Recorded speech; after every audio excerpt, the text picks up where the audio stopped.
Hey guys, and welcome back to the channel. So we just had the State of the Union address delivered by Joe Biden, and I just wanted to have us share our own thoughts here on this channel. I think namely this comes at a really good time because the world is in a very scary place, and we need to see the world's superpower, the leader of the free world, Joe Biden, his years of experience in the American government, take a solid stand against and clearly what America is going to do against Putin. Putin is being called the insane czar by his own main political rival, who is being jailed at the moment, Navalny. And he's also being called a new emperor in some circles, even here in Korea. But what is not debatable is that he is a dictator. And if there's anything that we can recognize in Korea is dictatorship. And when he's been going into Ukraine with tanks, we don't even need in Korea a Tiananmen Square to understand that, because we've had our own experiences in the past with our democracy movements against our own dictators who were so-called democratically elected. Now, we may debate whether they were either supported by the United States or more of just kind of given a pass a lot of the times. The leadership in Korea or around the world with American foreign policy is not to meddle across a certain point, but to meddle. So which basically means that if there is a dictator in power, as long as they're, I would say, medium, like medium spicy up to medium spicy, then they can handle it, or they know how to utilize it.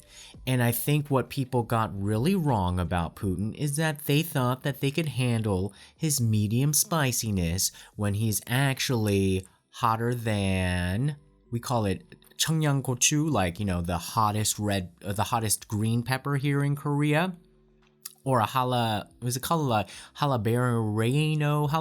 or anything. Anyway, so I think it was very apropos that Joe Biden started off with foreign policy and talked about Ukraine in extremely clear terms that freedom will triumph over tyranny. I was very happy that he used that word tyranny, because I think in this day and age we have gotten too soft. We have gotten way too complacent with the concept of tyranny, because we think that maybe it's just kind of like an American Revolution word. No, tyranny is essentially worse than terrorism. Tyranny creates terrorism. Terrorism creates tyranny. It's a horrible, self-fulfilling prophecy and cycle. But I also really did like how he called Putin out as a dictator, and he called out the oligarchs and said that there would be targeted actions to take away their ill-begotten wealth. He understands the pain points that create the pressure on what seems like an isolated dictator who has nobody else to rein him in. But we do know that in Russia, even though Putin is the emperor, czar, dictator, tyrant, however you want to call him, he does need the support of his oligarchs. If his oligarchs aren't going along, he is in a precarious situation as well. It's a bit of a different situation perhaps in another country where there's an extremely strong military that would rival the dictator, or if the dictator actually came out of the military. Of course, Putin came out of the intelligence service, so it doesn't seem as if he has extreme rivals that could probably do a coup d'etat from a military perspective. At least that's not what we've been shown or posited. it seems as if there is some sort of coup d'etat within Russia, it would come from the oligarch class. If they can just get off their yacht or off their private planes or in their villas, wherever they are around the world.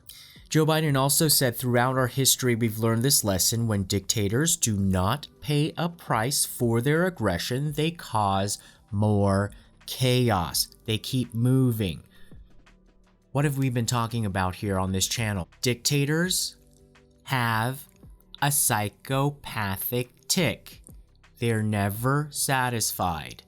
It is that hole within themselves that always wants to be better than somebody else, and this is what it looks like to the extreme. Not to be better than somebody else for self-improvement or self-challenging. There was a joke that I read where basically they said that, well, how do different people around the world create the best milk?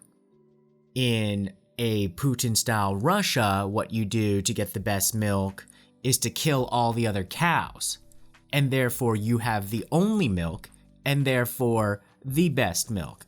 Just like that chocolate that I was talking about that did not taste like chocolate, but if that's the only chocolate you can eat, then I guess it's the best.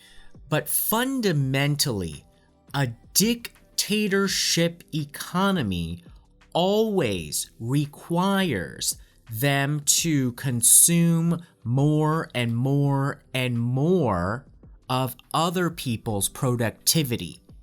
You can probably even see this in your own everyday life on maybe a mild spicy version of Putin. When they can't do it themselves, what they do is they exploit others.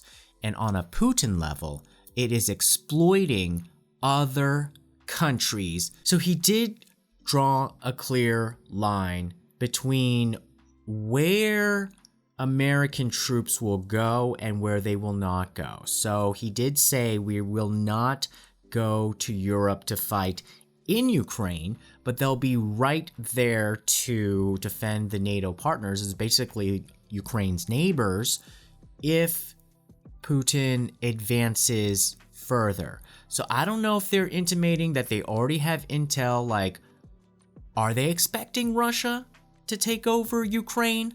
Or are they going to do something to stem it now? Because why would you want to wait for it to get to a NATO country?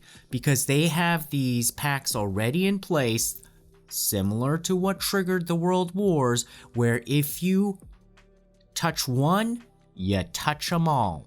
So right now, they're touching Ukraine.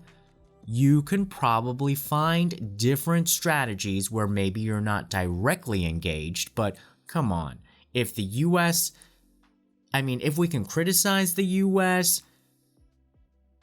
if there's something they know how to do, is create direct military conflict style results without being officially directly involved. So, Mr. Biden, I'm sure you are very well versed in American history where that has all happened, and probably happened to an extent where the general American public is not too well aware of. And you can probably reapply some of these case studies and best case practices. Better to nip it in Ukraine than what? What are you going to do? Suddenly you're committed if they go into Poland. You're going to let them have Ukraine. You're going to let them have it for now. Mr. Biden, we need you to fix this Putin problem within your administration. We cannot let this overhang and go on to more uncertainty under different leadership where we don't even have a roadmap of. God forbid, the roadmap that is being presented is another Trump run. We all know how this is going to go. You might as well call it the Russia Union rather than the European Union. So I think this was a good start with the State of the Union, but I think we need to see a lot more specifics. Maybe not specifics that will undermine any sort of ongoing operations that I guess the public is not supposed to know about. But I do think in order to give some more certainty to the markets and to other political leaders so that they can accurately calculate their decisions, I think we really do need to see, or I hope you're sharing privately, the American roadmap for being extremely containment oriented with Putin, which basically means stop him in Ukraine, nip it in the bud, rather than appeasement, which basically means you didn't really exterminate all the ants. You think that maybe they'll just go back outside, but no. Once they rebuild their colony, they're gonna take over your whole house, and you should have just got rid of all the ants at once. Like that 40-mile convoy, I don't even understand why you're looking at it like a slow-moving train wreck if you see it coming and it's moving so slow that they are taking days to get there. If this were probably Korea, you would see a lot of sabotage on that road. I don't see any coverage of how those tanks or those roads are being maybe they are being sabotaged. Maybe that's why they're taking so long, but I heard it was because of the mud or something like that.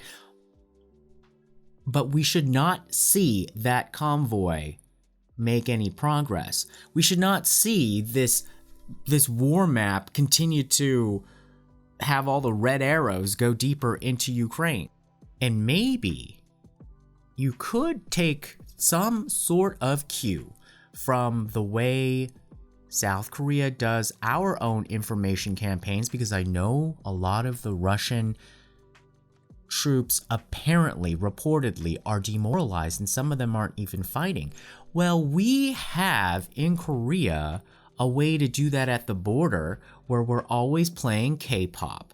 We're always sending balloons over with USB flash drives of the latest Korean dramas and entertainment so that they can kind of get a sense of like what's going on in South Korea as, yes, a mind information propaganda. Yeah, it is it's a propaganda war. This is a war.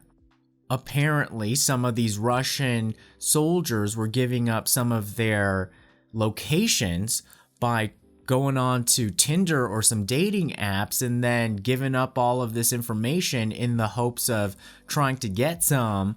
And they were talking to actual agents and agents of like intelligence agents for Ukraine or the other side. I think what you should do probably is do more profiling of what a Russian soldier needs at this moment. And, you know, it may not be blaring K-pop to them, but it could be something else. Maybe it's you can put in some scents in the air of like your grandma's goulash. And, you know, they're hungry and they're starving and it's cold and they just really want to go home. Or just airdrop bottles and bottles and bottles and bottles of vodka that is made extra strong so it doesn't make them aggressive. It just knocks them out and they're all just hungover and just a hot mess on this 40-mile convoy, because what do they have to do if it's going so slow? You give them some sort of like homesickness with the aroma of goulash, or I don't know, I'm sorry, I'm not that well versed in Russian cuisine. And then you give them vodka or something. I think this can be done a lot easier. And while you're at it, drop down some Popeye's chicken so that they can actually also go into a food coma. You should also remind them that because the ruble has fallen so dramatically, that instead of their life, should they die in this campaign, is only worth $100.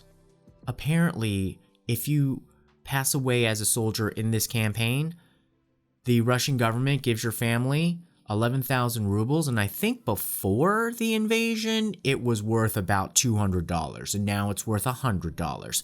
Maybe each care package, you could say, has a manufacturer suggested retail price of 11,000 rubles, and they can kind of see, like, this is what my life is worth to Vladimir Putin. Some vodka and some fried chicken. No thank you, sir, but I'll take the chicken and vodka.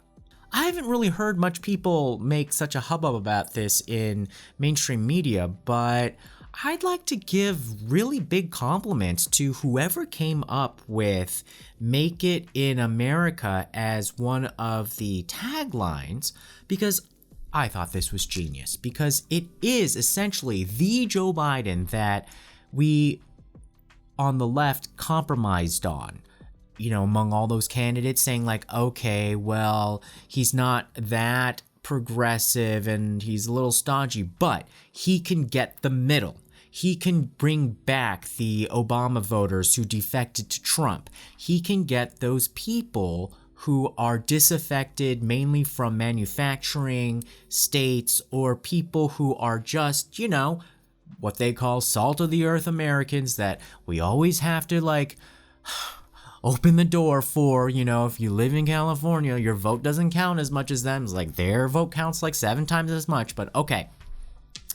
But this message makes so much sense, and I think the double entendre wasn't emphasized enough.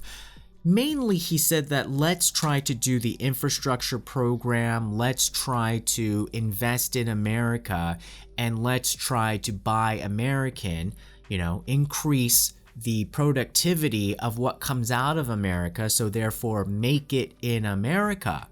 But what this really does convey to me, and what can go to the heart of the American public, especially with these midterms, I think somebody needs to test out this campaign slogan to see if it actually would work, but I think it would. But make it in America. That is the question and worry and anxiety that is on most of the people you are trying to reach, and most of the Americans that are struggling, and almost everybody. Can I make it in America in 2022? That is the essential subtext of all of these frustrated voters. He talked about people who are on the opioid epidemic. Those are people who have given up. They feel like America failed them and they couldn't make it in America anymore, so they're trying to escape with opioids. And so make it in America is more of a pledge of like, if we do these policies, we will all be able to make it. We will all be able to be successful. We will all be able to have a good life again, and therefore the American dream can come back. And it's essentially, I didn't think you could ever find a Democratic equivalent to Make America Great Again that would work and be punchy, but I'm all for this. Make it in America. It immediately goes to your manufacturing base, and also it can be aspirational to all the people who look to America on the progressive side to do things. So make it in America, you know, you're talking about trying to get people from the border reform, or give hope to people who are refugees. They want to make it in America. Whenever people go to the United States to immigrate, they want to make it in America. They want to make a life for themselves in America, their future in America, their hopes in America. It actually is by its generalization in this point, extremely niche and so specific, and I think can be adapted in everybody's mind of what it is. So whoever came up with that, I think you're a political genius, but nobody else is clapping for you, so I will clap for you on that, because wow, I thought that was like a long awaited piece of political rhetorical genius. I was also very happy that he did mention Korea among the nations, specifically among the 27 plus nations that are isolating Putin, and he went through the laundry list of only some of the names, and he did mention Korea. So thank you, Joe Biden, for recognizing Korea finally. Not finally for you, but maybe finally for you. But a lot of times, Democratic Party don't really like to acknowledge Korea too much. Y'all gotta open your eyes and look to Korea. Thank you. Well, second, I was also very happy that Asian Americans got a phrase, in a half of a phrase, I should say, when he was saying that from preventing government shutdowns to protecting Asian Americans from still too common hate crimes to reforming military justice. So, yeah, we were in a laundry list, but that I think has also been way overlooked in terms of Asian Americans always coming out to vote for you. Democrats, liberals, always giving you our support. And then when it comes to things like this, not even a mention in the State of the Union over like what is one of the biggest horrible tragedies that is going on with Asian Americans. So thank you for acknowledging that in this moment. You just don't hear about Asian Americans in a State of the Union address. So thank you, Joe Biden, but hopefully, in the future, other Democrats and Republicans, it may take less than just us basically getting hate crimes to death in places like New York City to make it in a laundry list and half of a phrase within the State of the Union, but we'll take what we'll get right now in 2022. So thank you, Joe Biden. And because we have a lot of military bases here in Korea, I was glad that he actually mentioned this thing. I was suspicious about this. I was wondering if this happened, and I guess it does, but I don't know if it happens in Korea. But apparently at bases around the world, they just like to burn their trash. And a lot of it has like toxic materials, like even like medical waste and stuff, and even like hazardous gases. And he said that his son also developed some brain cancer that he doesn't necessarily know whether, basically he's suspecting that it may have come from being stationed overseas at an army base where they were burning all this trash all the time. And he was probably among one of the many veterans who come back. They're kind of like John Cena, but then when they come back, they're plagued with a lot of diseases, breathing issues, and cancers. And I always think air quality is one of the most important human rights in the world. You can't escape it no matter who you are. And I'm glad that he brought that up for the veterans, because you need to be clear thinking when you're on the battlefield. You can't have dizziness and headaches because somebody was burning the trash last night. That is completely doing self-sabotage against your own military power. How could you do that? So I'm glad thank you, Joe Biden, for bringing that up. So what did you guys think? Did you watch some of the State of the Union? I know that there was a lot that was packed in there. Put in what you thought was most important, how you felt about it, and let's all talk about it below in the comments. And remember, like, share, and subscribe, and I'll see you next time, guys. Bye-bye.